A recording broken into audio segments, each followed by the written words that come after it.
이제 하나님의 말씀은 구약성경 에스겔 43장 18절부터 27절까지 말씀입니다. 에스겔 43장 18절부터 27절까지 한 절씩 교독을 하겠습니다. 18절 제가 먼저 읽습니다. 그가 내게 이르시되 인자야 주 여호와께서 이같이 말씀하셨느니라. 이 제단을 만드는 날에 그 위에 번제를 드리며 피를 뿌리는 규례는 이러하니라.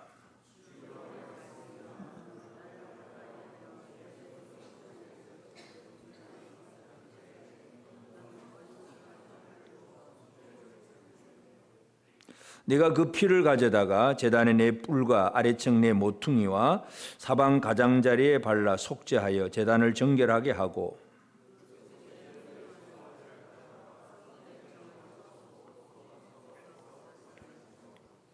다음 날에는 흠없는 순염소 한 마리를 속죄제물로 삼아 드려서 그 제단을 정결하게 하기를 수송아지로 정결하게 한과 같이 하고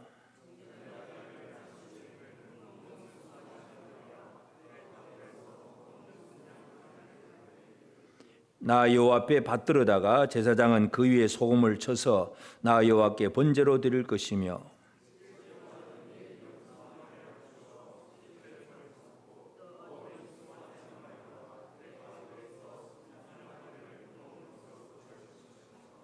이같이 7일 동안 제단을 위하여 속죄제를 드려 정결하게 하며 드릴 것이요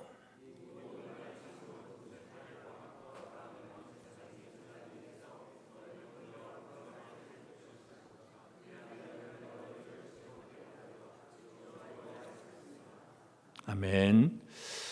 오늘도 우리 하나님의 은혜가 우리 온 성도들에게 가득하기를 바랍니다. 하나님께서 이 바벨론 디아스포라 그 백성들에게 이 에스겔을 통해서 그들이 회복을 할 것이고 또 하나님의 은혜 가운데서 다시 이스라엘로 돌아가서 성전을 짓고 모든 걸 회복할 것이라고 예언해 주는 것이 바로 이 에스겔서입니다. 그래서 우리는 우리가 왜 망했는지 그 망하는 이유도 정확하게 알고 다시는 그럴 죄를 짓지 않아야 되고 그 다음에는 하나님은 우리를 어떻게 회복시키시는가 하나님이 보여주시는 것이 뭔가 이걸 알고 그 다음에 이제 하나님께서 하늘 성전의 환상을 보여주시고 그 성전의 구조와 어떤 크기들을 다 일일이 다 설명을 해 주셨습니다. 그리고 이제 성전의 기구 중에 이 제단 뜰에 있는 제단 하나를 다시 측량을 하면서 그 제단의 크기와 구조를 설명을 했고 이제 오늘 이제 18절부터 27절은 이 제단을 다 만드는 날에 이 제단을 이제 다 만들면 우리가 이제 예배당 건축을 하면 봉헌식을 하듯이 이 제단을 다 만드는 날에 이 제단 자체를 정결하게 하는 의식을 행해야 됩니다.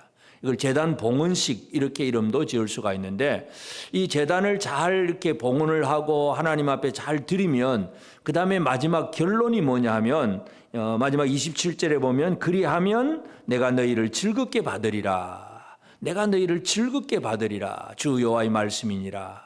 결국 하나님께서 성전을 보여주시고 제단을 보여주시고 하는 이 모든 목적이 뭐냐 결과가 뭐냐 하면 하나님이 원하시는 것은 하나님의 백성들을 즐겁게 받으시기를 원해서요. 하나님은 여러분을 즐겁게 받으시기를 원하십니다. 아멘입니까?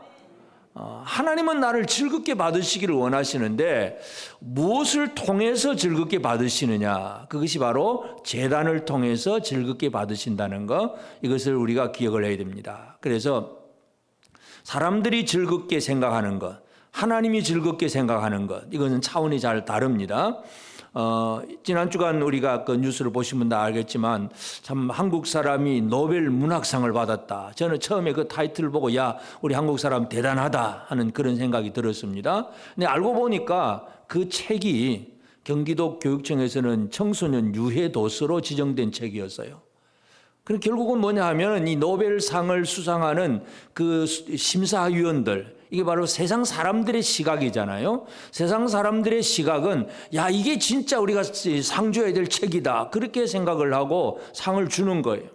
그런데 하나님의 시각으로 보면 그 책의 내용은 결코 마땅치 않은 거예요. 세상 어떤 윤리 도덕적으로 봐도 뭐 형부하고 처제하고 뭐 이상한 그런 뭐 관계를 그려놓은 그러한 책인데 절대로 사람이나 어떤 윤리 도덕적인 면에서도 별로 올바르지 않은 것 같고, 말씀한 성경 기준으로 보면 더한 것 같고, 그 채식주의자라는 그 책이 참 그런 책인데, 근데 세상에서는 막 영국에서도 상을 주고 노벨 문학상도 주고 하니까 처음에 볼 때는 야 대단하다 싶었는데, 알고 보니까 이게 세상의 기준이구나. 지금 이 시대를 살아가는 세상의 기준은 이제 이런 것들을 전부 좋고 이게 멋있고 잘 되었고 진짜 잘 됐다고 즐겁다고 그렇게 여기는 거예요.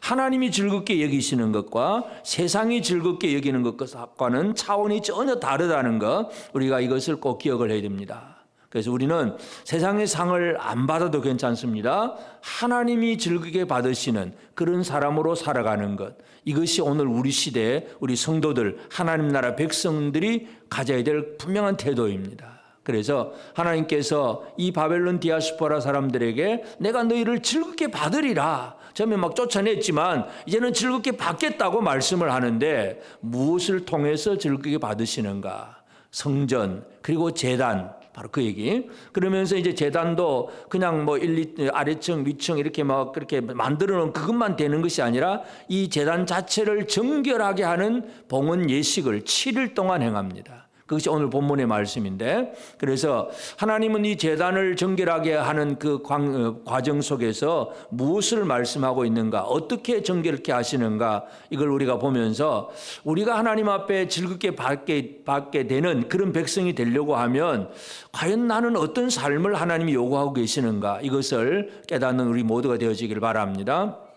그래서 오늘 우리의 삶에 가장 중요한 거, 우리가 이제 기독교, 우리 특별히 개혁교회 중에서 이제 교리를 가르치잖아요. 그 중에 우리가 제일 많이 이제 강조하는 것 중에 하나가 소요리 문답이 있습니다. 요리 문답, 그러면 뭐 먹는 요리가 아니고 중요한 교리, 그러니까 중요한 교리를 모아놓은 것, 큰 대교리 문답이 있고 그걸 축소시킨 소요리 문답이 있습니다. 소요리 문답 중에 제일 1번, 제1문이 뭐냐 하면 사람의 제일 되는 목적이 뭐냐, 그게 문제예요. 그 답이 뭐냐 하면 사람의 제일 되는 목적은 하나님을 영화롭게 하는 것과 영원토록 그를 즐거워하는 것이다. 우리 인생의 목적이 뭐냐 하면 하나님을 영화롭게 하고, 그리고 하나님 때문에 즐거운 거예요. 이게 인생의 목적이에요. 여러분, 이 인생의 목적을 잘 알고 계십니까? 하나님을 영화롭게, 나를 영화롭게 하는 게 아니고 하나님을 영화롭게 하고 영원토록 그를 즐거워하는 것, 하나님을 즐거워하는 것이 인생의 목적이다. 우리 기독교의 교리 중에 교리 문답 중에 제일 1문이 바로 그런 문답이에요. 그래서 오늘 우리는 하나님 앞에서 하나님도 우리를 즐겁게 받으시고 우리도 하나님을 즐거워하는 이런 관계가 이루어지는 것, 이것이 우리에게 참 중요합니다. 그래서 이제 뭘 통해서 그렇게 하느냐, 이제 제단을 만들고 제일 첫 번째 하나님이 하게 하신 것은 이 제단을 만드는 날에 그 위에 이제 번제를 드리고 피를 뿌리는 규례는 이러하니라, 규례를 말씀하면서 이제 19절에 제일 먼저 하게 하는 것은 주 여호와의 말씀이니라. 나를 가까이 하여 내게 수종되는 사독의 자손 사람 제사장에게 너는 어린 수송아지 한 마리를 주어 속죄 제물을 삼되. 사독 자손의 레위 사람, 이것은 전에 몇 주 전에 이제 사독 제사장 한번 얘기를 했기 때문에 오늘은 그냥 생략을 하고, 제일 첫 번째 하나님은 속죄 제물을 삼다. 어린 수송아지 한 마리를 주어서 속죄 제물을 삼아야 됩니다. 속죄제물. 그래서 이제 이 7일 중에서 제일 첫날에 이 속죄제물 어린 수송아지 한 마리를 잡습니다. 그래서 수송아지를 속죄제물로 드리고, 그리고 그 이제 제물에 이제 피를 가져다가 제단의 네 기퉁이에 그 모퉁이 뿔에다가 피를 바르고, 그다음에 사방 그 가장자리에도 제단 전체를 막 피를 바르는 거예요. 피칠을 하는 거예요. 그냥 제단을 속죄제물의 피로 이 제단을 그냥 완전히 피 묻은 제단이 되게 하세요. 그리고 그 다음 날부터는 이제 22절에 보면 이제 첫날은 수송아지를 드리지만 22절 다음 날에는 흠없는 순염소 한 마리를 속죄제물로 다 삼아 드려서 그 제단을 정결하게 하기를 수송아지로 정결하게 한과 같이 하고. 그러니까 우리가 이걸 그냥 쭉 읽고 아무 생각 없이 읽다 보면 이해가 잘 안 되는데 자세하게 읽으면 쉽게 이해가 됩니다.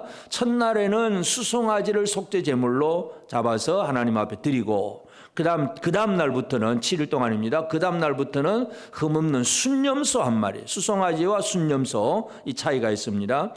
수송아지를 드리는 이 속죄 제물에 수송아지를 드리는 것은 언제 드리느냐 하면 레위기 4장 3절에 보면 만일 기름 부음을 받은 제사장이 범죄하여 백성의 허물이 되었으면 그가 범한 죄로 말미암아 흠없는 수송아지로 속죄 제물을 삼아 여호와께 드릴지니. 그러니까 수송아지는 제사장의 범죄, 온 백성의 죄를 담당하고 있는 제사장도 인간인지라 또 제사장이 죄를 범할 수도 있고, 그래서 이 제사장이 속죄 제물을 드리려고 하면 수송아지를 드려야 됩니다. 그러니까 제사장이 드리는 거, 그 다음에 또 뒤에 이어보면 온 회중 전체 나라 백성 민족이 한꺼번에 죄를 지었으면 그것도 수송아지를 드립니다. 수송아지는 그와 같이 온 제사장의 죄나 온 회중 전체의 죄가 있으면 수송아지로 속죄 제물을 삼고, 그 다음에 레위기 4장 22절 23절에 보면 만일 족장이 그의 하나님 여호와의 계명 중 하나라도 부주 중에 범하여 허물이 있었는데 그가 범한 죄를 누가 그에게 깨우쳐 주면 그는 흠없는 순염소를 예물로 가져다가. 그러니까 이 족장, 그러니까 어느 지파의 지도자, 한 무리의 지도자가 죄를 범했으면 그 사람은 순염소로 이제 속죄 제물을 삼습니다.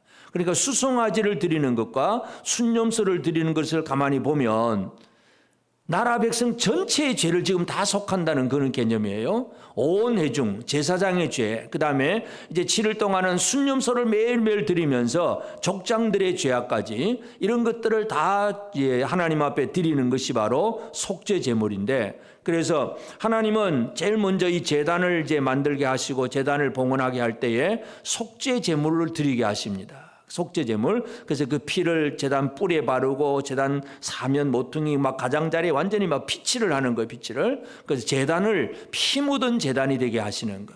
하나님이 첫 번째 하시는 방법입니다. 그래서 오늘 우리가 이 제단은 그냥 나무로 만들고 노수로 만들고 막 그냥 형태로만 지어진 것이 아니라 거기에 피가 묻어 있느냐, 하나님은 그걸 보신다는 걸 우리가 알 수가 있습니다. 그 다음에 두 번째로 또 하나님은 뭘 또 드리게 하시느냐 하면, 물론 첫날에는 이제 속죄 제물이고 이제 두 번째부터는 그 다음 날부터는 해야 될 일이 아까 순염소를 드린다고 했는데, 그 다음에 23절 24절을 보면 정결하게 하기를 마친 후에는 흠없는 수송아지 한 마리와 또 때 가운데서 흠없는 순양 한 마리를 드리되 나 여호와 앞에 받들어다가 제사장은 그 위에 소금을 쳐서 나 여호와께 번제로 드릴 것이며. 그러니까 첫날 속죄 제물, 그 다음 또 7일 계속 속죄 제물을 드리지만 하여튼 이틀째부터는 번제를 드리라고 합니다. 근데 어떤 번제냐 하면 수송아지 그리고 순양, 이 수송아지와 순양을 가지고 하나님 앞에 번제로 드리는데, 이 번제를 드릴 때에 여기서 강조되는 것은 뭐냐 하면 그 위에다가 소금을 쳐서 여호와께 번제를 드리라.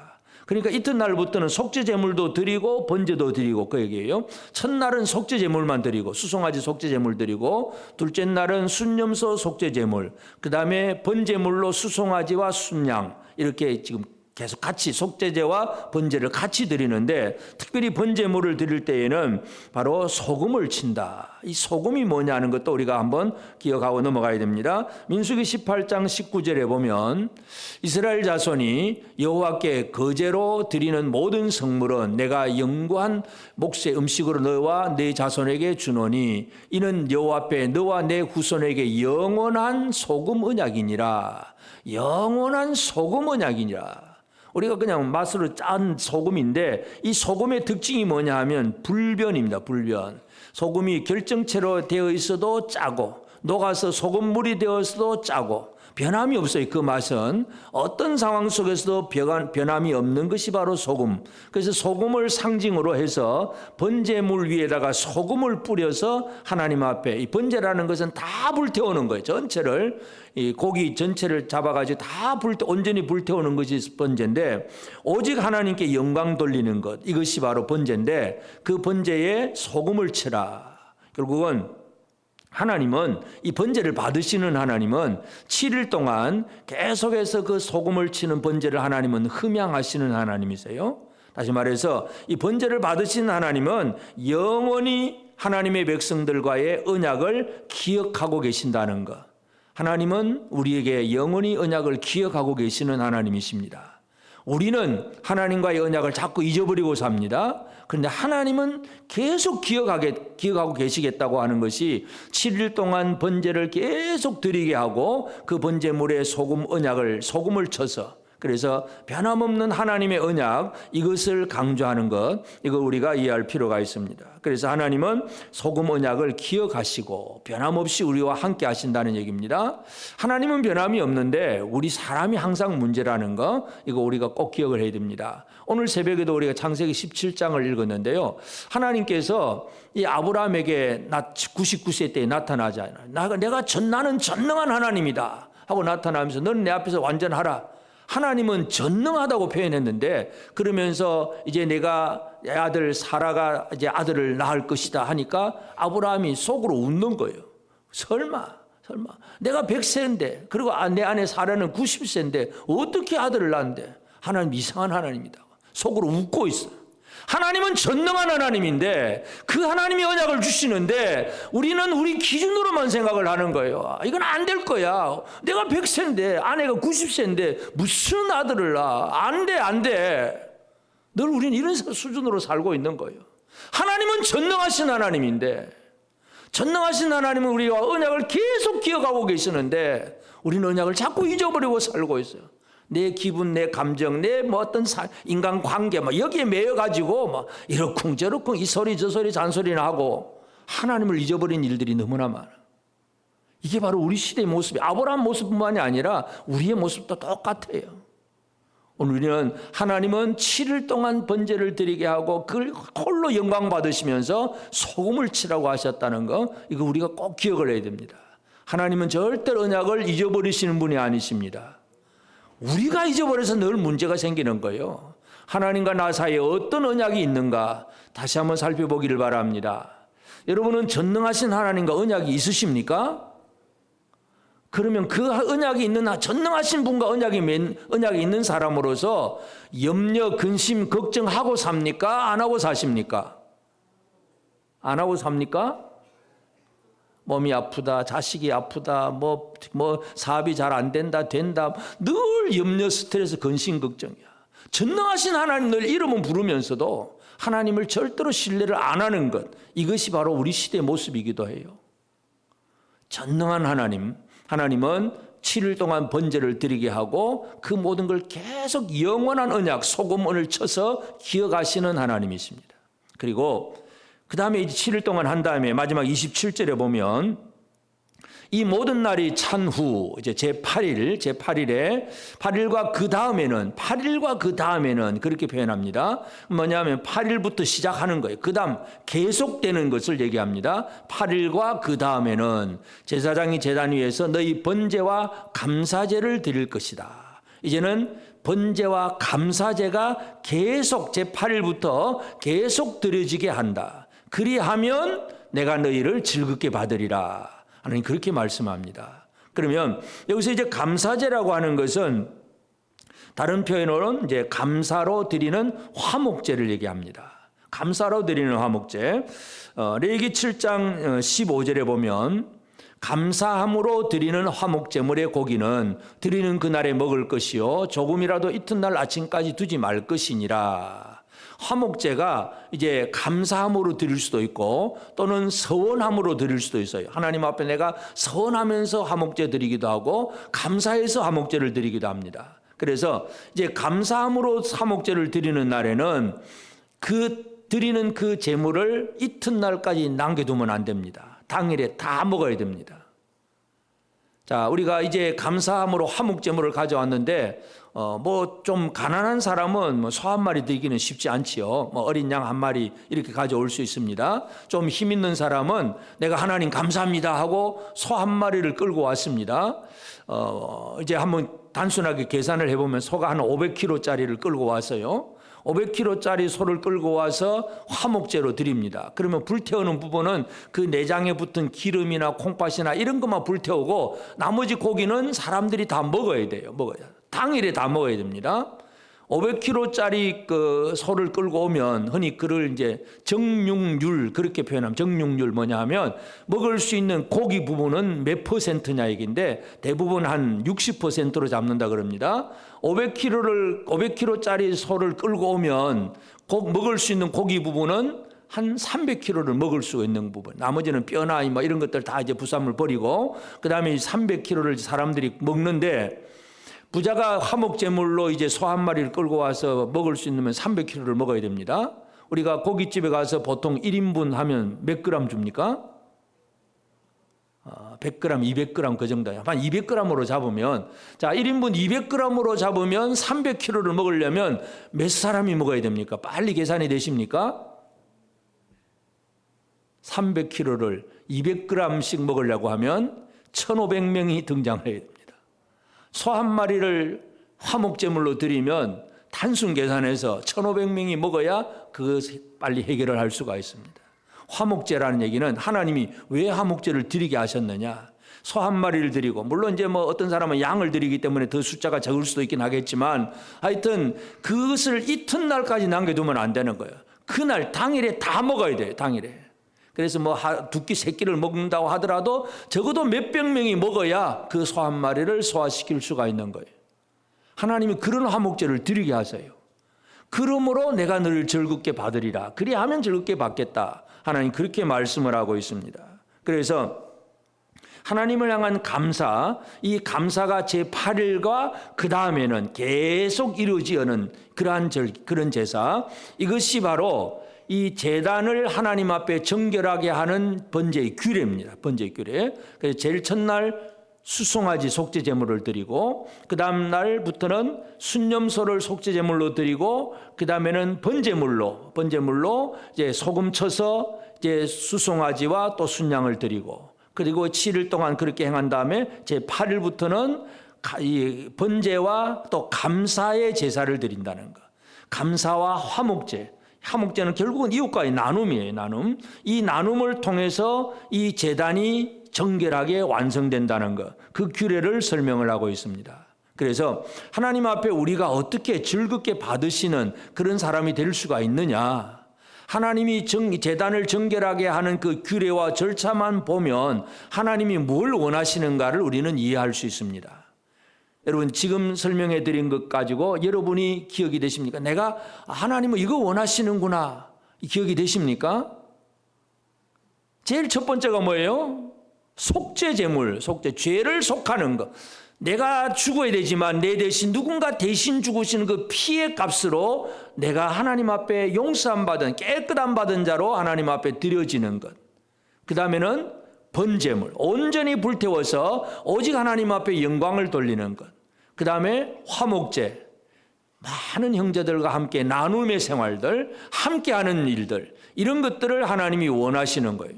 이게 바로 하나님께서 우리를 즐겁게 받으시는 그런 기준입니다. 이 기준은 우리 힘으로는 물론 안 됩니다. 그래서 진짜 우리의 피를 흘릴 수도 없고 우리 자신을 불태울 수도 없고 대신해서 우리의 제물이 되신 예수 그리스도를 말미암아 우리는 진정한 이 하나님이 즐겁게 받으시는 그런 삶을 살아가는 우리가 될 수가 있습니다. 그래서 예수님이 이 땅에 오셔서 하신 일이 뭐냐 하면 예수님은 이 땅에 오셔서 속죄의 제물이 되셨어요. 히브리서 9장 22절 23절에 보면 율법을 따라 그의 모든 물건이 피로서 정결하게 되나니 피 흘림이 없은즉 사함이 없느니라. 그러므로 하늘에 있는 그들의 모형은 이런 것들로서 정결하게 할 필요가 있었으나 하늘에 있는 그것들은 이런 것들보다 더 좋은 제물로 할지니라. 그렇게 말씀합니다. 피로서 정결함을 얻습니다. 다시 말해서 이 땅에 있는 소와 양, 순념소 이런 것들 가지고는 뭔가 어떤 의식의 절차를 하나님께서 보여주시긴 했지만 하늘에 있는 것, 이런 것들 더 좋은 제물이 바로 예수 그리스도예요. 예수 그리스도 십자가의 피가 진정한 우리의 속죄 제물이 되셨다는 거, 우리가 이것을 꼭 기억할 필요가 있습니다. 히브리서 9장 12절도 마찬가지인데 염소와 송아지의 피로 하지 아니하고 오직 자기 피로 영원한 속죄를 이루사 단번에 성소에 들어가셨느니라. 영원한 속죄를 이루시는 속죄 제물이 되심으로 예수로 말미암아 우리는 제단을 통과해서 성소로 들어갈 수가 있습니다. 그래서 진정한 우리의 속죄 제물은 예수 그리스도라고 하는 사실, 우리가 이것을 꼭 기억을 해야 됩니다. 왜 예수 믿어야 되느냐? 어떤 예수를 믿어야 되느냐? 바로 속죄 제물이신 예수님, 내 죄 때문에 대신 피 흘리시고 죽으신 그 예수를 믿고 우리는 그 믿음으로 예수를 인해서 성소 안으로 들어가서 하나님을 만나고 하나님 우리를 즐겁게 받아주시는 일입니다. 뿐만 아니라 예수님은 속죄 제물이 되시는 것뿐만 아니라 영원한 약속을 이루시는 번제물이 되십니다. 그래서 이 하나님 앞에 예수께서 자신의 모든 걸 다 드려서 오직 하나님 앞에 영광을 돌려드립니다. 그러면서 영광을 돌리면서 진짜 예수께서 하신 일은 하나님의 약속을 완벽하게 성취하시는 분이에요. 사도 바울이 이제 그 이방인에게 전도를 하면서 비시디에 안디옥에 가서 설교를 합니다. 그 설교할 때 사도행전 13장 33절에 보면 곧 하나님이 예수를 일으켜서 우리 자녀들에게 이 약속을 이루게 하셨다 함이라. 예수를 일으켜서 하나님의 약속을 이루시는 거예요. 예수는 하나님의 약속을 영원토록 이루시는 분입니다. 예수 아니면 소금 언약이 되지를 않습니다. 예수로 말미암아 이 약속이 이루어집니다. 시편의 둘째 편에 기록한 바와 같이 너는 내 아들이라 오늘 내가 너를 낳았고, 사도 바울이 그렇게 얘기를 합니다. 그래서 우리가 믿어야 될 예수가 누구냐? 하나님의 약속을 다 이루신 분이다. 성경책은 구약이고 신약입니다. 옛날 약속, 새로운 약속, 말 뜻으로 보면 그렇지만 하나님의 약속입니다. 성경은 뭐냐? 하나님의 약속이에요. 약속. 뭔가를 해주겠다는 거예요. 그런데 그 해주겠다는 것이 예수로 말미암아 다 이루어진 거예요. 다 이루어진 거. 이게 바로 예수께서 번제물이 되시는 거예요. 그래서 다 이뤘기 때문에 하나님께 영광이 됩니다. 그래서 마지막에 예수님이 기도할 때 그런 기도를 합니다. 요한복음 17장 4절에 아버지께서 내게 하라고 내게 주신 일을 내가 이루어 아버지를 이 세상에서 영화롭게 하였사오니. 다 이루어서 아버지를 영화롭게 하는 것, 이것이 진짜 번제라는 얘기입니다. 오늘 우리는 하나님 앞에 영광의 박수 돌립시다 하고 몇 번 박수치고 하는 그것 때문에 영광스러운 하나님 아니에요. 진짜 하나님의 영광은 뭐냐 하면 하나님의 원하신 일들을 다 이룸으로써 하나님이 영광을 받으시는 겁니다. 오늘 우리는 예수 그리스도가 아니면 진짜 하나님의 일을 다 이룰 수 있는 존재는 아무도 없습니다. 그래서 예수님은 내게 하라고 주신 일을 내가 이루어서 아버지를 세상에서 영화롭게 하였사오니, 이게 예수께서 번제물이 되셨다는 얘기입니다. 온전히 다 불태워드리는 하나님께 영광. 그로 말미암아 또 예수님은 화목제물도 되시잖아요. 예수님 화목제물이에요. 그래서 이 화목제는 결국은 하나님과 사람, 죄인 사이를 화목하게 만들고 유대인과 이방인, 사람과 사람 사이도 화목하게 만듭니다. 이 화목제를 제대로 드리면 모든 관계가 회복이 됩니다.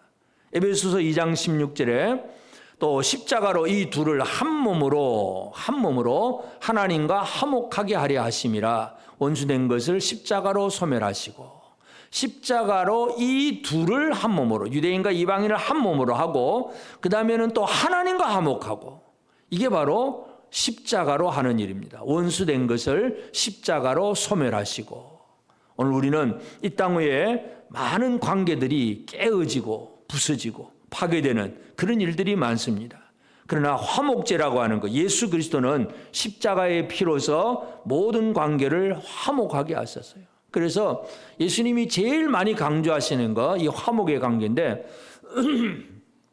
유대인들은 그냥 율법적으로 이런 제사 드리고 저런 제사 드리고 뭐 번제는 이렇게 드리고 소제는 이렇게 드리고 귤에 따라서 그냥 정확하게 드리기만 하면 된다고 생각을 합니다. 그런데 예수님은 이 제사를 드리기 전에 뭐부터 해야 되냐?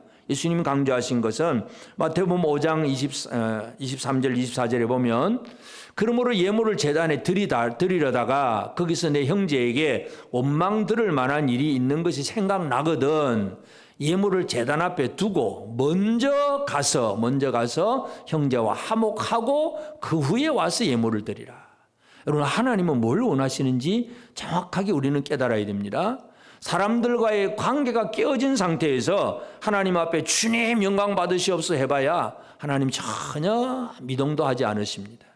진짜 형제들이 하나 되어서 관계가 회복이 되어서 진짜 하나 되어서 하나님을 찬양할 때에 그 예배를 하나님이 받으시는 거예요.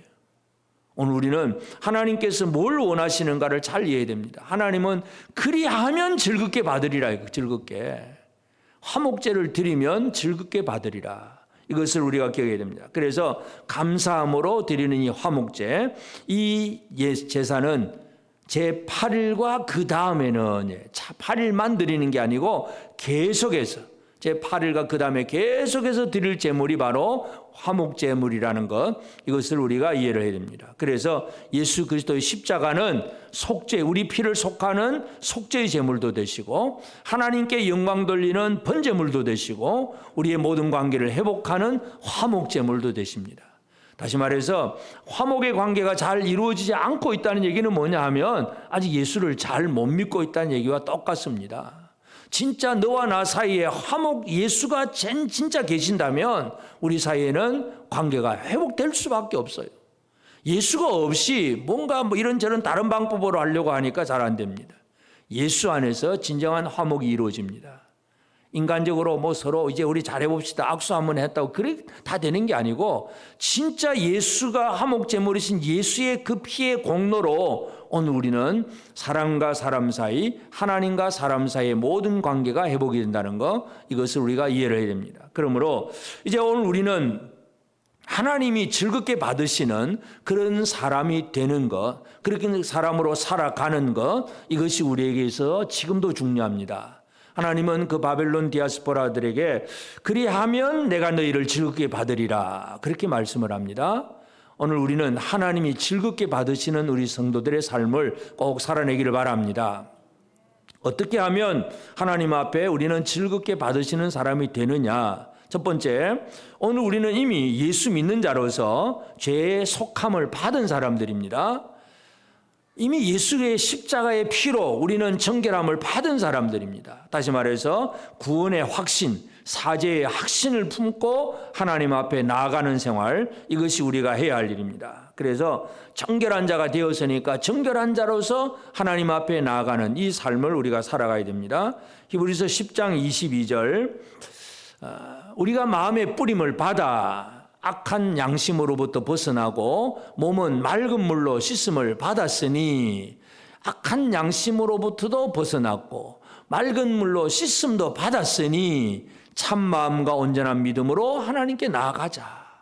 이게 오늘 우리가 예수로 말미암아 속죄 제물이신 예수로 말미암아 용서함을 받은 자로서 우리는 참 마음과 온전한 믿음으로 하나님 앞에 나아가는 이 삶을 사는 것, 하나님 앞에 진짜 예배 드리는 그런 삶을 사는 것, 이것이 우리가 해야 할 일입니다. 이런 내가 용서함 받았다는 이 구원의 확신을 제대로 품지 못하면 이제 여기서 항상 문제가 생겨요. 분명히 이제 사도 바울이 복음을 전하면서 예수 그리스도를 믿음으로 말미암아 구원받는다는 그 복음을 잘 선포하고 가르쳤습니다. 그런데 이 복음을 처음에는 믿음으로 아멘 아멘 받았는데 조금 있다가 내가 구원의 확신을 제대로 품지 못하다 보니까 다른 사람의 이야기에 또 넘어가 버립니다. 이 갈라디아 교회 얘기인데, 자, 갈라디아 교회는 바울의 전한 복음을 듣고 예수 믿어 구원 받는 거구나 하고 처음에는 그 믿음 받았잖아요. 그런데 유대인 교사들이 와가지고 그런데 예수 믿는 것은 그것이 아니고 그러면서 할례도 받아야 되고 절기도 이렇게 지켜야 되고 막 이런 육교례들을 얘기하니까 또 그게 그냥 넘어가 버려요. 참 사람이 진짜 믿음을 제대로 유지한다는 게 얼마나 어려운지 모를 것 같아요. 처음에 진짜 제대로 된 믿음이잖아요. 바울이 전한 복음을 듣고 예수 제대로 믿었잖아요. 그러면 믿음을 제대로 유지하고 구원의 확신을 품고 그냥 다른 거 볼 거 없이 나는 용서받았어, 하나님 앞에 은혜 받은 사람이야, 그럼 감사함으로 믿음으로 하나님 앞에 나아가면 되는데 이게 잘 안 되는 거예요. 갈라디아 교회가 그렇게 해서 무너집니다. 그래서 갈라디아 1장 6절에 보면 그리스도의 은혜로 너희를 부르신 이를 이같이 속히 떠나 다른 복음을 따르는 것을 내가 이상하게 여기노라. 하나님께서 우리를 부르셨는데 그 부르신 예수 그리스도 하나님을 속히 떠나서 다른 복음을 따른다. 다른 복음. 다른 복음이 뭐예요? 이렇게 하면 네가 거룩해질 것이고 이렇게 하면 네가 구원받을 것이고, 이 율법주의자들이 와가지고 다른 얘기를 하니까 그냥 넘어가 버리는 거예요. 참 우리가 예수를 믿는 성도들이 다른 복음을 따라가는 얼마나 쉽게 넘어가는지 참 안타까운 일입니다. 제가 아침마다 이제 나가 이제 운동하고 이제 들어오는 시간에 가만 보면 특별히 이제 토요일 주말에는 저 부평역 앞에는 늘 젊은 청년들, 또 청년들 아니면 또 젊은 또 처녀들 아주 정장을 잘 차려입고 무료 성경 공부 딱 갖다 놓고 아침부터 그렇게 하고 있어요. 분명히 저 사람들이, 그중에 대부분의 많은 사람들이 처음에는 예수를 믿었을 것인데 많은 사람들이 그냥 넘어가 버리는 거예요. 이 산에다가 다 넘어가 버리고 다른 복음을 따라가는 거예요. 다른 복음. 진짜 예수 그리스도를 믿음으로 구원받는 이 믿음에서 그게 아니고 비유를 이렇게 풀어야 되고 저렇게 풀어야 되면 그게 막 넘어가 버리는 거예요. 야, 믿으면 믿는 거, 그 기도하고 능력 받아야 돼. 막 이런 소리에 또 그냥 넘어가 버리고, 하나님이 우리 어젯밤에 하나님 환상의 계시를 주셨는데 이런 거야. 그럼 또 그게 또 신령한가 싶어서 또 넘어가 버리고, 하여튼 별의별 소리에 다 넘어가는 사람들이 너무나 많아요. 구원은 예수 그리스도를 믿는 믿음 하나로 이루어지는 일입니다. 오늘 우리는 다른 복음에 넘어가서는 안 됩니다. 구원의 확신을 품는 것, 예수로 말미암아 믿음 가운데 든든히 서는 우리가 되어지기를 바랍니다. 우리는 이미 용서함을 받은 사람들입니다.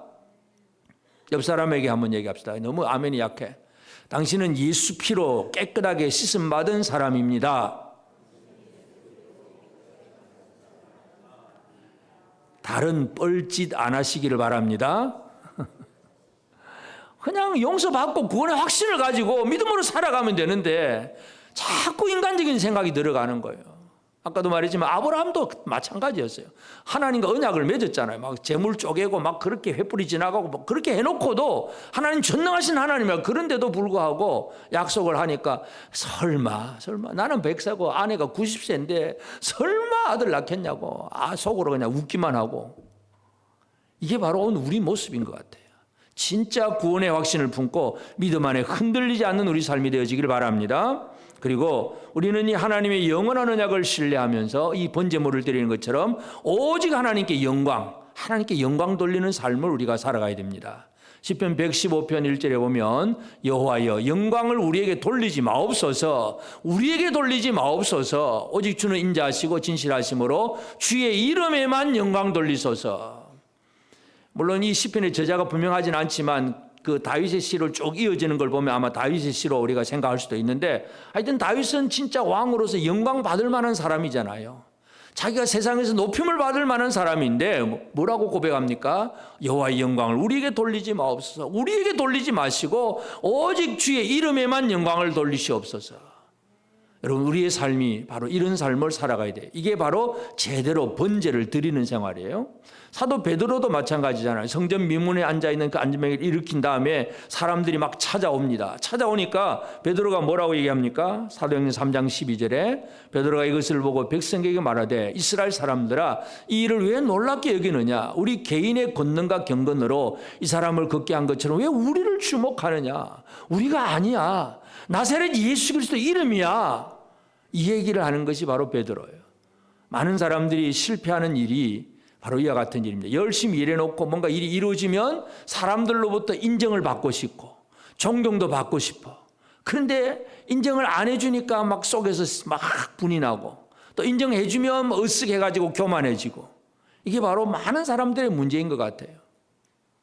오직 하나님께 영광 돌리는 이 번제 제대로 드린 우리가 되어지길 바랍니다.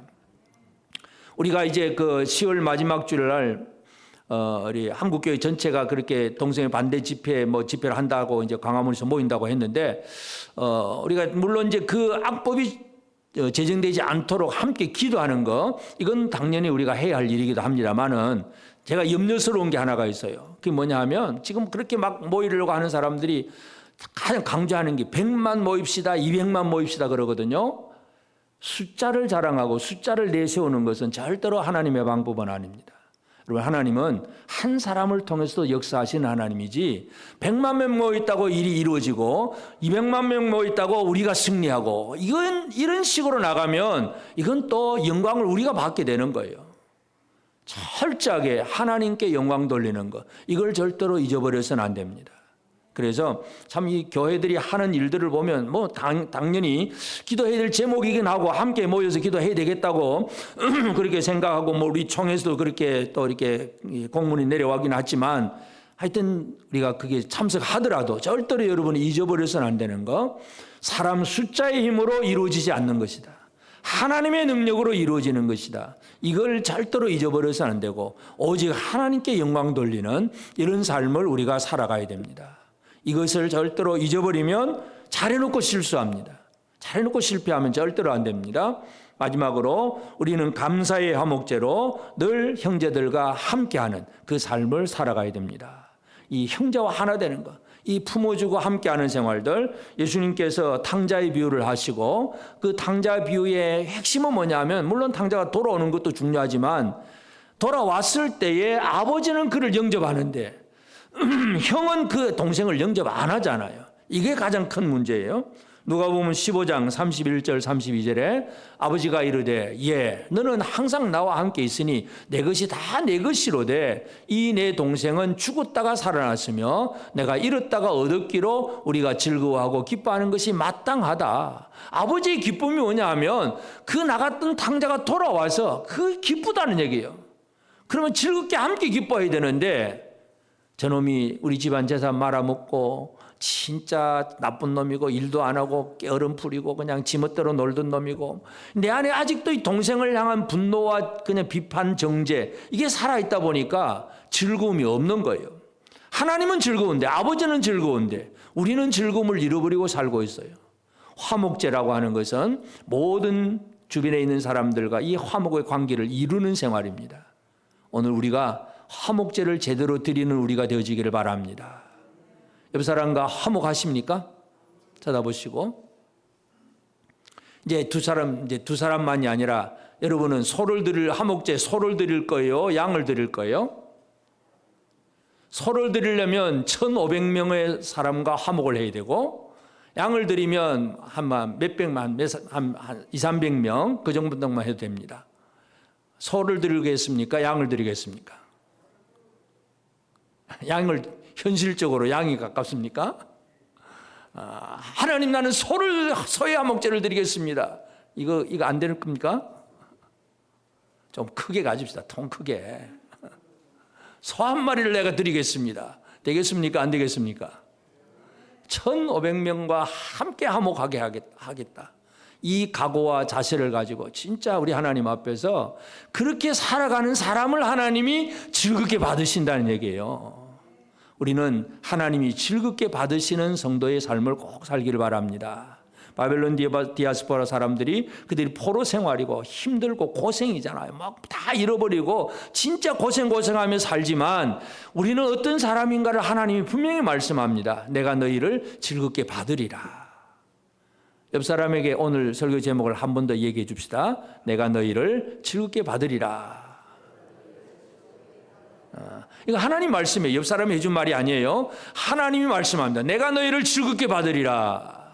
즐겁게 받을 만한 삶을 살아가는 저와 여러분 모두가 되어지기를 주의 이름으로 축복합니다.